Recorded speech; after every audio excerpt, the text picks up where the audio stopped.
Hey, I am Michael Ward. Welcome back for another episode. I'm so excited that you're here so we can have a conversation about HIV decriminalization and the tour I took with LGBT Detroit a few months ago. Hopefully, we can make this conversational. I love to say that because I love reading your comments. And as you all like it and share with your friends and send me messages, it really means a lot that we get to share this information.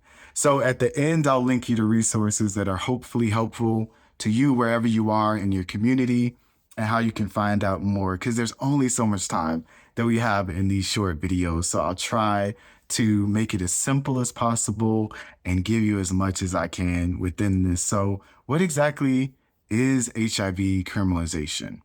Let's just start there, right? So HIV criminalization speaks to specific laws that are in the books, depending on your state, that punish people who live with HIV, mainly Black, Latino, LGBTQIA plus people who allegedly don't disclose their HIV status to their sexual partners. In some laws, it refers to spitting, biting, any of these things. Just depends on your state. So that's why I'm making it very general in that instance. And under these laws, people can be sentenced to prison and have permanent records if it's alleged that they did not disclose their HIV status to their sexual partners. So why are these laws important? Specifically to me, I will personalize this and make this about me. So as a person living with HIV, my first experiences with learning about these laws was when I was diagnosed.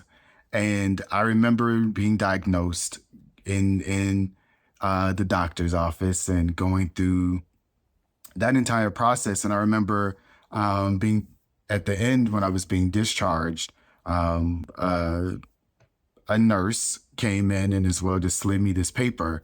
And I'm trying to read over the paper at the same point, I'm just recently diagnosed in a state of shock. At that time, and I'm like, oh my God, so many things are happening. And I'm trying to read this paper that specifically tells me now that I know my diagnosis that I have to inform my sexual partners. And if I don't, then I could face,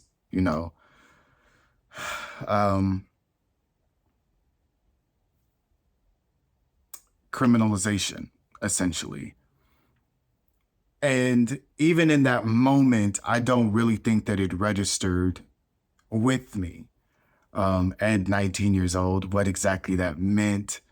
I was more concerned about, am I gonna die? That was kind of my main concern, but that was kind of my introduction. No, even in getting that, the nurse didn't explain it to me, didn't go into any detail. It was just like, sign this. And my 19-year-old self at the time was just kind of like, let me sign this and get the hell out of here as quick as possible. And so I felt very stigmatized even in that instant because it's like, now I have it, right? Now I have HIV. I have this thing and they instantly think that I'm just going to go out and spread this to my community.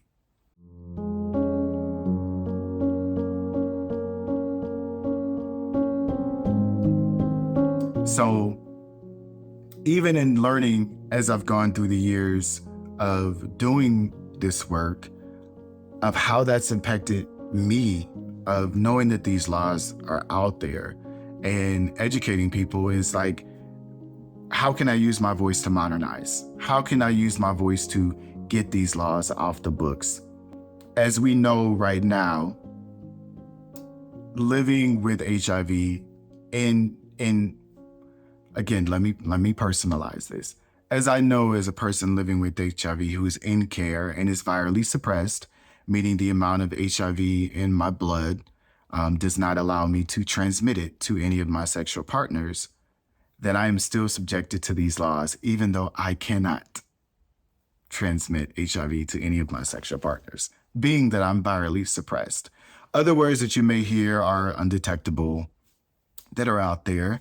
Why I like to use virally suppressed also ties into the tour that we took with the LGBT Detroit. The goal is to be virally suppressed, to be in care. So when it comes to these laws, a lot of them are based in the stigma and this fear that someone living with HIV is recklessly, and I use that in air quotes if you can't see me, is just recklessly transmitting HIV to their sexual partners. So it's important to understand it from that lens that we have the science. We have the science that is when people who have access to care are actively engaged in care and are on the meds cannot transmit HIV. So why are these laws still there, right? Why are they still impacting people? And so a part of my work and lending my voice on this tour with LGBT Detroit, who is an awesome organization. Love them folks out there after taking this tour with them, was a tour where we talked to people in Detroit and surrounding areas about how Michigan is modernizing these laws to reflect the science of living with HIV and not the stigma. And although it's better, we've got a little bit of ways to go with it. But for the first time for me, it was being able to use my voice to tell my story. In a lot of instances to college kids, because that's when I was diagnosed, right? As a freshman in college at 19 years old, and having to deal with being on my own for the first time, what that meant, navigating, thinking that I was grown, all of those things. And then boom, being hit with this HIV diagnosis and now having that burden of disclosing and having to mentally deal with the effects of what that meant, of being rejected, of being talked about, and finding that strength within myself. And the beautiful thing about this tour is that a lot of the folks we talked to knew about it. And that just warmed my heart so much because I feel like even still in a lot of states, comprehensive sex education is not being taught.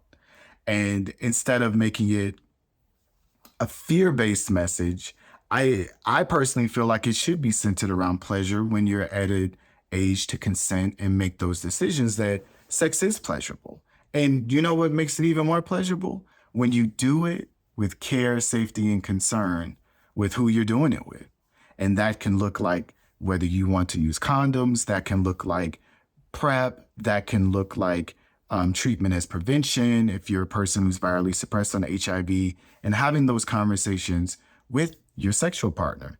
But understanding that sex is pleasurable, it's a part of life, and these things will happen. And especially when you're in college, So that experience of being with LGBT Detroit is one that I definitely take to heart. I hope that I can continue to join them again if they do it next year, to continue to spread this message, because a lot of people don't know until it maybe specifically affects you, until it affects somebody that you are close to, and using your voice.